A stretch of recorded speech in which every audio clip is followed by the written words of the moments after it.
Hey guys, Joe here, the man who is embarrassingly late, and I'm here to talk about Noche UFC, Shevchenko versus Grasso, or Grasso versus Shevchenko, as I prefer. And, listen guys, I'm already late, so enough talk. Let's get to the fight.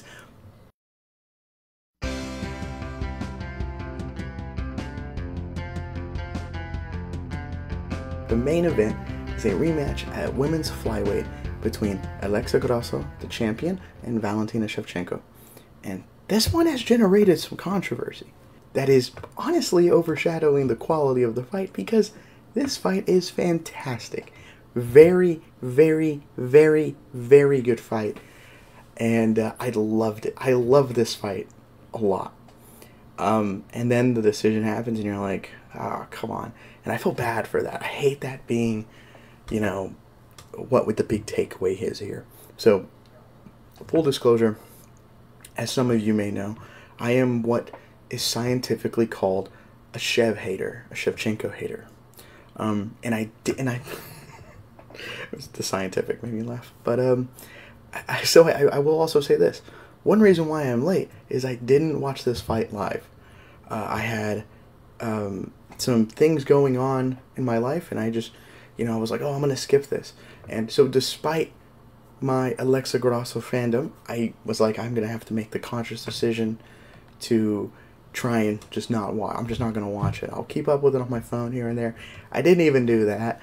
I didn't hear about what happened until I got home after visiting some friends and family. And, it just, it's rough. It was rough having to skip it. And I will say, if you're thinking I'm going to be biased because of my Grasso fandom, or I'm a bandwagoner, if you can watch old preview shows and you can see Carl playfully teasing me for my Grasso fandom, so, she was in my my boys' stable for a little bit until she graduated, of course. So sometimes life gets in the way, that's just kind of how it is.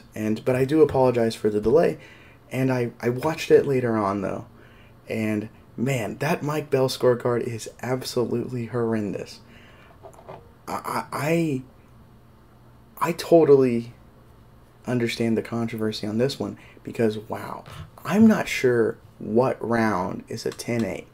10-7 I understand. I scored a lot of 10-7s for Grasso here. I'm joking. I'm 100% joking. All seriousness, horrible scorecard. Horrible scorecard that really undercuts the fight itself. And this fight is an instant classic, as I've said. Shevchenko trying to think how to word this correctly. Shevchenko has the ability to be incredibly boring. Not quite a Holly Holm, but incredibly boring. I always found her a little bit boring. But here, her and Grasso just have their chemistry, was off the charts, and they both put on a fantastic fight that was very back and forth. I had it 2-2 going into the fifth, and that round was close. But I firmly believe that the late push by Grasso won her the fight. I firmly believe that fight won it, or that round won it for her. She was in mount. She was looking for the finish, trying to get it going, and I scored it 48-47 for Grasso, and with her retaining. That's my mental scorecard there.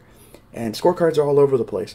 I personally don't see it for Shevchenko here, but if someone said that they scored it for Shevchenko here, I'd probably ask what rounds, and then probably agree, or respectfully disagree, but understand. You know what I mean?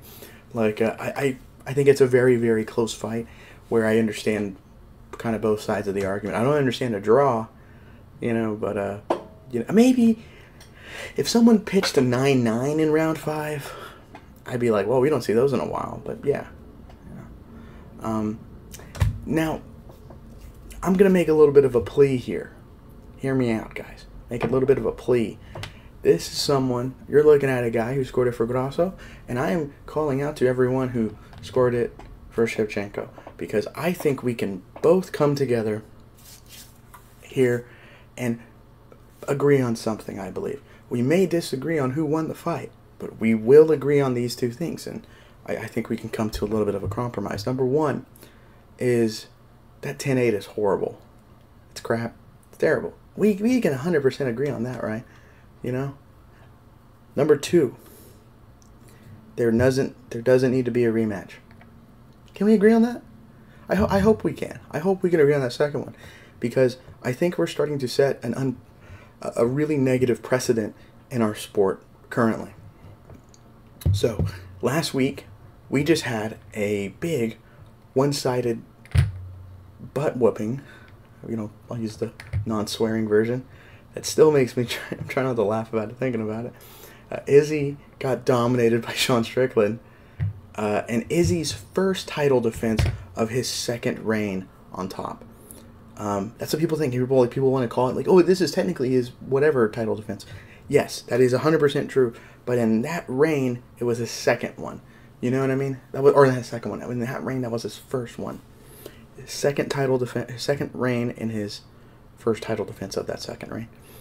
And people are kind of getting upset because they're talking about an immediate rematch in that fight. And a lot of people are worried because it's going to logjam a division that really needs new blood to kind of grow, and we are starting to get a little bit of an influx of new blood in DDP, Dricus du Plessis. We have Paulo Costa, who I'm sure is kind of excited about this fortune. Jared Cannonier is probably excited about this. Sean Strickland, obviously, he's champion, and so guys who have beaten him are kind of like, oh, hey, yeah, okay, kind of thing. And Brendan Allen, I know who's coming up quick. He has a loss to Strickland as well. And he's like, perfect. I want that rematch, and I get to try and get a belt. That's everything I want. And, I think in that case, I don't want a rematch because of that. I don't care what sells. I want it on meritocracy, and I don't know. And I also, I believe in meritocracy and building divisions. And I think to rebuild middleweight, I think that's a bad move. A horrible move, I'll even say. 125 has finally gotten good. I think we can all agree with that. It was not a good division for a very long time. The division was made as a glamour project for Shevchenko, and that's why she fought like Priscilla Cachoeira in a horrible one-sided smashing, but a horrible referee stoppage. Horrible stoppage. That's what I'm trying to say. I couldn't think of the words. I got mentally logjammed, you could say. It was made for her.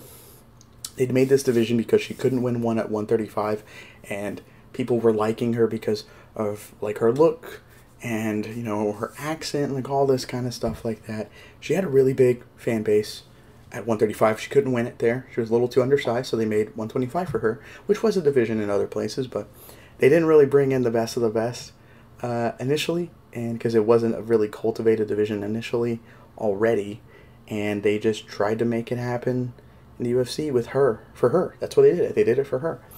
And now that it's finally gotten good, and once again, I'm not blaming Shevchenko for that. I'm blaming the UFC a little bit for that. Shevchenko was the best at a division that didn't have a ton of great fighters for a while, and that's fine. That's not on her. There's nothing she can do. That what's she supposed to do? Go and train these people? No. So props to her for that kind of thing. I'm not like trying to make that a negative towards her. But regardless of that, this division's awesome now. We have Erin Blanchfield, Tatiana Suarez, Manon Fiorot, or I think Suarez is going down to 115. I think she's staying at 115, right? I can't remember. But Erin Blanchfield, of course. Talia Santos, who's still very, very good. Rose Namajunas is adamant about staying here for some reason. Manon Fiorot, though, as well.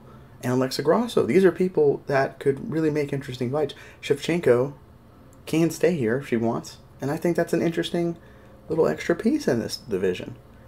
Like, why not? I think we should kind of get moving, though. Let's let some contenders go in. I think Manon Fiorot should be next, and then maybe, honestly, I would be really excited for Blanchfield Shevchenko, for a number one contender spot. I don't see that. I don't think anyone would think I'm crazy for that. Or even then, let's say you wanted to capitalize on Blanchfield now. You do Blanchfield, Grasso, and then Manon Fiorot versus Shevchenko, or anything of that kind of nature, like those. Either one of those two matchmaking decisions. I think that's both pretty good.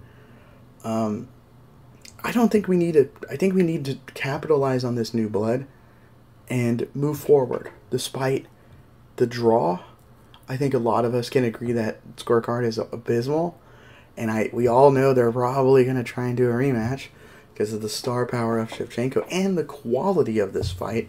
I'm not really feeling it. I really hope we kind of get something to move this division forward.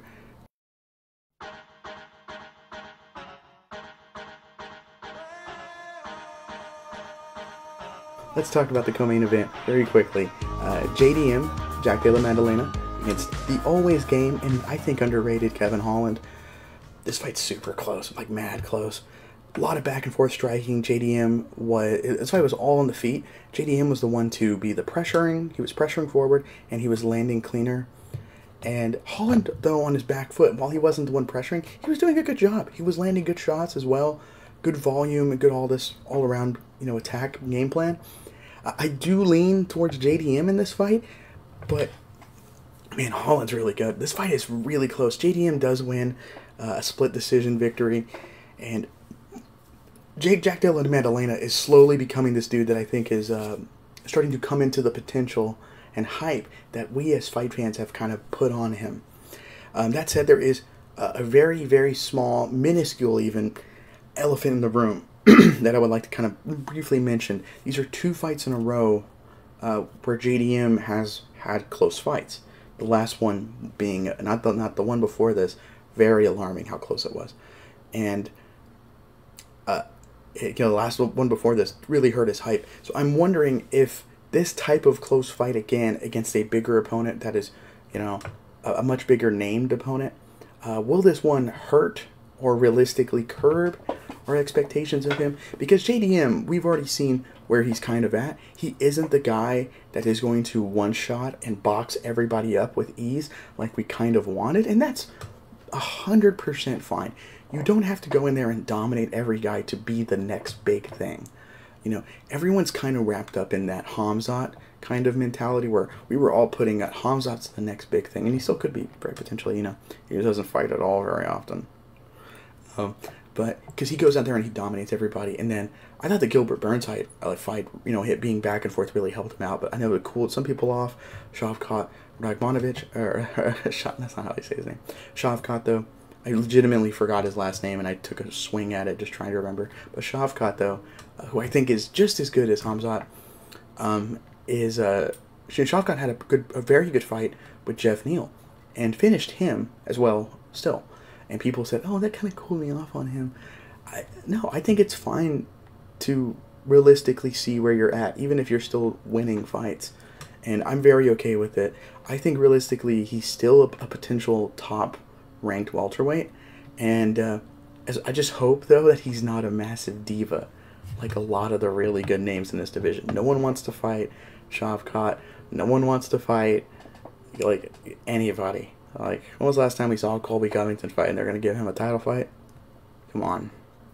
I recommend Vicente Luque next for JDM. I dare anyone to tell me that isn't an absolute banger with a straight face. So for the rest of the card, Raul Rosas Jr., he beat Terrence Mitchell in less than a minute with strikes and went on to tell everybody he's going to be a superstar, despite being smashed in his previous fight. In all seriousness, though, he's young, he's talented, so they're probably going to just give him easy fights for the time being to really cultivate him, despite his age being a massive factor and his maturity being a massive factor in his career.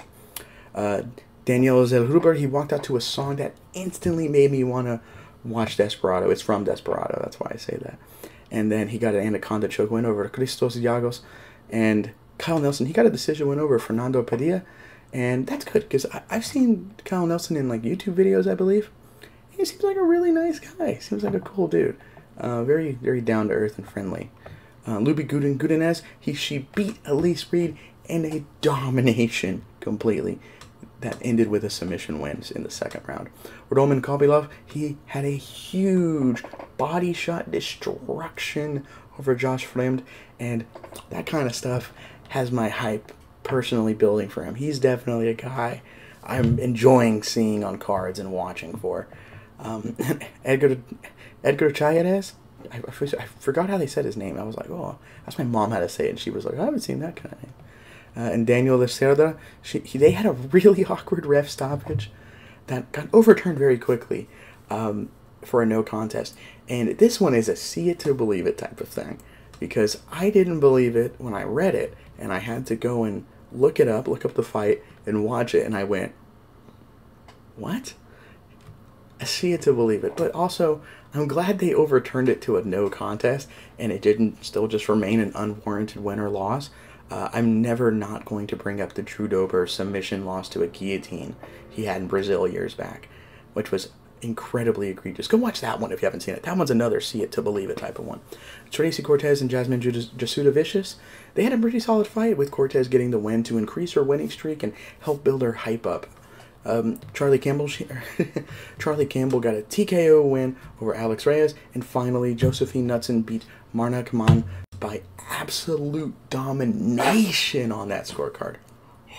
Insane scorecards there.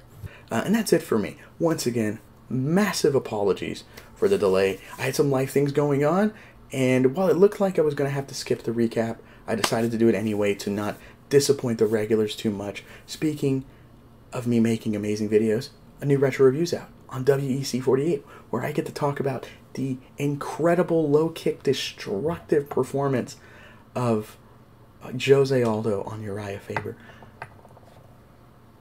Just amazing, just incredible stuff, and probably the most underrated promotion of all time. Go check it out if you haven't seen it. Next week I get to talk about excuse me, I get to talk about just a mouth-watering, incredible fight against Mateusz Gamrot and Rafael Fiziev. That is, I'm legitimately so pumped for it. I cannot wait to recap that. I'm Joe with the INC. Thank you for watching.